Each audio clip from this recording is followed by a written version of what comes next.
자, 물론 이제 아담 스미스가 얘기하는 사회는 현대 경제가 너무 복잡하게 돼 있기 때문에 시장만으로는 경제가 다 움직일 수 없습니다.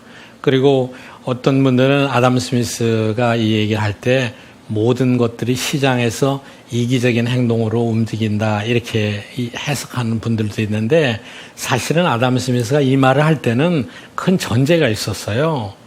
모든 사람들이 사회를 위해서 어떠한 동정심을 가지고 사회가 바람직하게 발전해야 된다는 건강한 의식을 가지고 움직여야만 된다고 했습니다. 그래서 그거를 전부 빼놓고 이기적인 행동이 모두 다 조화가 된다 이렇게 해석하는 분들도 있는데, 그거는 아니라고 생각합니다. 너무나 상식적이죠. 경제학이 이렇게 쉽습니다. 너무나 상식적이에요. 최저임금을 세팅했다는 얘기는 가만히 놔두면은 이 균형 가격이 어떻게 되겠어요? 어떤 경제학자는 임대료를 규제하는 것은 도시를 폭격하는 것보다도 도시를 더 폐허화시킨다. 규제를 하게 되면 항상 그 부작용을 감안해서 다른 정책들을 보완해야만 경제가 순조롭게 균형을 이룰 수가 있습니다. 우리가 요즘 얘기하는 것 중에 최저임금 있어요. 최저임금은 당연히 필요한 거죠. 왜냐하면 최저임금이 설정이 되지 않으면은 너무나 많은 사람들이 너무 낮은 임금을 받고 혹사당하는 경우가 많이 있습니다. 그래서 정부에서는 항상 최저임금을 가이드라인으로 설정을 합니다. 근데 최저임금을 설정할 때 항상 얘기가 많아요. 근로자들은 더 높이 책정하고 싶어 하고, 기업인들은 최저임금이 너무 높다고 얘기하죠. 왜냐하면은 노동도 생산 요소의 하나이기 때문에 기업의 입장에서 볼 때는 최저임금이 올라가면은 생산비가 올라가게 돼서 채산성이 떨어지게 되는 거죠. 또 해외하고 경쟁하는데 우리나라 인건비가 상대적으로 얼마나 높은가도 같이 비교해서 기업인들은 경쟁력을 갖추려고 노력하는 거죠. 그런데 오늘 우리가 수요 공급을 이해한 것만으로 어느 게 좋다 나쁘다 라는 분석보다도 경제 현상이 이렇게 된다는 것을 금방 알 수가 있습니다. 경제 분석을 할 때 우리가 흔히 어떤 도덕적인, 윤리적인 또는 나라가 이런 방향으로 가야 될 것이라고 규범적인 생각을 가지고 분석하는 경우가 있습니다. 그거는 규범적인 분석이라고 얘기합니다. 그거는 경제 현상에다가 플러스 어떤 사회 규범, 사회 정의 이런 것들을 포함해서 경제는 반드시 이렇게 가야 된다라고 얘기합니다. 그런데 경제는 지금 현대 경제학은 사이언스라고 여러 번 얘기했는데 과학에다가는 가치 부여를 잘 하지 않습니다. 그렇잖아요?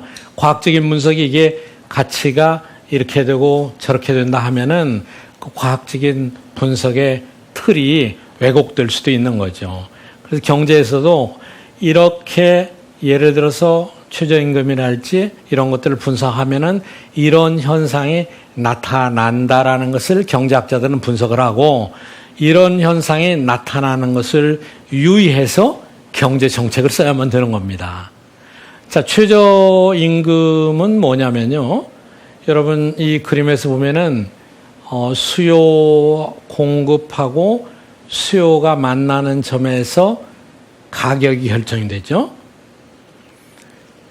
노동시장에서는 가격이 임금입니다. 자본시장에서는 가격이 이자가 되고요. 그리고 토지의 경우에는 가격이 지대가 되죠. 임대료. 그렇잖아요? 그러니까 생산 요소마다 가격의 명칭이 조금 달라요. 재화는 그냥 가격입니다. 이거는 가격, 옷 가격. 그러나 생산 요소는 토지의 경우에는 지대, 임대료. 자본의 경우는 이자, 노동의 경우는 임금입니다. 그런데 이 생산 요소 시장에서도 가격의 결정 원리는 동일합니다. 수요와 공급이 만나서 결정이 되는 거예요.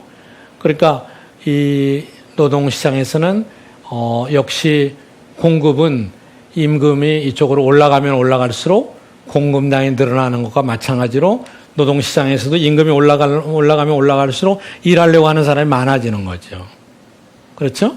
그런데 반대로 임금이 올라가면 올라갈수록 노동자를 수요하려는 기업의 경우에는 수요량이 어떻게 되겠어요?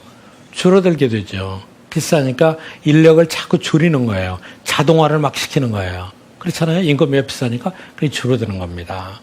여기에도 수요와 공급의 법칙이 그대로 적용이 됩니다. 그래서 지금 여기서 보시는 대로 원래 최저임금이나 이런 것을 정하지 않고 가만히 놔두면은 임금이 여기서 결정되는 거예요. 가격이 여기서 결정되는 거예요. 가운데 만나는 점에서. 그래서 일하려고 하는 생각을 갖고 있는 사람들은 고용이 되고, 그리고 그 임금하에서 수요하려고 하는 기업들은 그만큼을 수요하고, 그래서 시장에서 균형이 되는 겁니다. 최저임금을 세팅했다는 얘기는 가만히 놔두면은 이 균형 가격이 어떻게 되겠어요? 상당히 낮게 되겠죠. 그러니까 정부가 이 이상 더 받아야 된다고 올리는 거 아니겠습니까? 그래서 최저임금은 여기 위에서, 여기가 균형 가격인데 가운데가 이거보다 높은 상태에서 임금이 딱 설정이 되는 거예요. 근데 임금이 높으니까 일하려고 하는 사람들은 여기에 있는 거죠. 그러니까 시장에는 어떻게 되겠습니까? 공급 과잉이 생기는 거죠. 초과 공급이 생깁니다. 노동시장에서 초과 공급이라는 얘기는 뭡니까? 실업이 생기는 거죠. 그러니까 이거는 누가 어떻게 움직이라고 명령한 거 아닙니다. 기업의 입장에서 볼 때는 임금이 올라가면은 자꾸 수요를 줄이고 자동화하고 대체화하고 여러 가지 역할을 하는 거예요. 그러니까 수요량이 자꾸 줄어듭니다. 그리고 임금이 높으면은 임금의 노동의 공급자는 우리들 아니에요? 우리들은 조금 더 일하고 싶어 하고요. 그렇기 때문에 최저임금은 대체로 공급 과잉을 가져와서 실업을 더 늘리는 경향이 있다. 이렇게 볼 수가 있는 거죠. 임대료도 규제하면 어떻게 되느냐. 임대료 규제를 아무리 생각해 보면요. 우리가 그 전세 계약할 때도 과거에는 없었는데 이제 2년 동안 그 법적으로 묶어놓고 또 여러 가지 규제를 하는 경우가 많이 있게 됐죠. 그 임대료를 규제하면은 어떻게 되냐면요. 임대료를 규제하지 않을 때는 가격이 여기서 형성이 되는데 임대료를 규제한다는 것은 그냥 시장에 내버려 두니까 너무 가격이 비싸다는 거 아니겠습니까? 그렇죠? 그러니까 임대료를 규제한다. 임대료를 규제하면 아까 최저임금하고는 달리 규제 가격이 이 밑에서 설정이 되겠죠. 이상 더 올리지 마라. 그렇게 되지 않겠습니까? 그 임대료가 낮으면은 수요와 공급에서 어떤 현상이 나타나겠어요? 임대료가 낮으면은 수요자는 어때요? 더 많아지겠죠. 공급은 더 임대료가 낮으니까 줄어들겠죠. 너무나 상식적이죠. 경제학이 이렇게 쉽습니다. 너무나 상식적이에요. 물론 여러분 이렇게 얘기할 수 있습니다. 어떻게 하루아침에 이렇게 변하느냐? 물론 하루아침에 변하지 않을 수도 있습니다.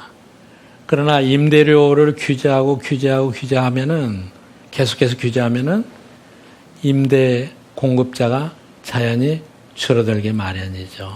그렇죠? 그래서 어떤 경제학자는 임대료를 규제하는 것은 도시를 폭격하는 것보다도 도시를 더 폐허화시킨다. 이렇게 얘기하는 분도 있어요. 그러니까 임대료를 규제하지 않으면은 임대료가 너무 높고 규제를 하면은 장기적으로 볼 때 임대의 수요가 늘어나고 공급은 줄어들게 돼요. 그래 이런 현상을 인식하고 정부가 정책을 해야 됩니다. 이걸 개선하려면은 어떻게 해야 되겠어요? 공급이 부족하니까 정부가 공급을 늘리도록 계속 노력을 해야 되는 거죠. 그래서 이제 뭐 아까 지난 시간에 제가 인센티브에 반응한다고 그랬잖아요. 임대 공급자한테 세제 혜택도 주고 여러 가지 많은 혜택들을 줘서 이 공급이 유지가 될 수 있게 해야 되는 거죠. 자, 그래서 여러분 시장에서 수요와 공급이 만나서 이루어지는 균형 가격에는 수요자나 공급자가 대체로 만족을 합니다. 그러나 정부가 규제를 하게 되면은 항상 왜곡이 생깁니다. 공급이 많아지거나 수요가 많아지거나 초과 공급, 초과 수요 현상이 생기고 이렇게 되면은 암시장이 생길 수가 있습니다. 여러분 한때 우리가 뭐 예전에 뭐 설탕값, 뭐 연탄값 이런 걸 막 규제하기 시작하면은 암시장이 생기잖아요. 미국에서는 이 유명한 여자 배우 미아 페로의 이름을 따서 미아 페로의 법이라는 것도 있었습니다. 왜 이 사람 미아 페로 법이 나왔느냐면은 뉴욕의 그 임대시장을 예전에 규제를 많이 했어요. 가격 규제를 한 것뿐만이 아니라 가격을 더 올릴 수 없고 한번 들어가면은 그 사람을 내보낼 수도 없었어요. 그게 몇 년 지나다 보고 오래 지나다 보니까 아주 넓은 아파트인데 규제에 묶여서 그 당시 규제를 받는 그 아파트의 임대료가 최근에 나와 있는 아주 작은 아파트와 임대료보다도 더 싸게 된 거예요. 그런데 그러다 보니까 어떻게 이 영화 배우가 임대 규제에 큰 혜택을 봐서 아주 넓은 아파트를 굉장히 싼 값으로 살고 있어서 화제를 모은 적이 있었습니다. 항상 시장은 규제를 하면은 다른 반작용이 계속해서 생기기 마련입니다. 자, 경제는 수요와 공급에 의해서 원하는 것들을 공급하게 되고 원하는 것들을 사게 됩니다. 그래서 자연순환 상태에서 가만히 놔두면은 균형 가격이 공급과 수요에 의해서 결정이 됩니다. 그런데 경우에 따라서는 정부가 규제를 하는 때가 있습니다. 규제를 하면은 어떤 형태로든 부작용이 생깁니다. 부작용이 생기기 때문에 규제를 하게 되면 항상 그 부작용을 감안해서 다른 정책들을 보완해야만 경제가 순조롭게 균형을 이룰 수가 있습니다. 여러분 오늘 수요 공급에 대해서 공부를 하셨는데 앞으로도 수요 공급은 우리 일상 또 우리 경제 많은 분석에서 수없이 응용이 됩니다. 그래서 여러분 이 개념을 잘 이해하시고 다음 시간에 더 큰 주제를 가지고 여러분 뵙도록 하겠습니다. 감사합니다.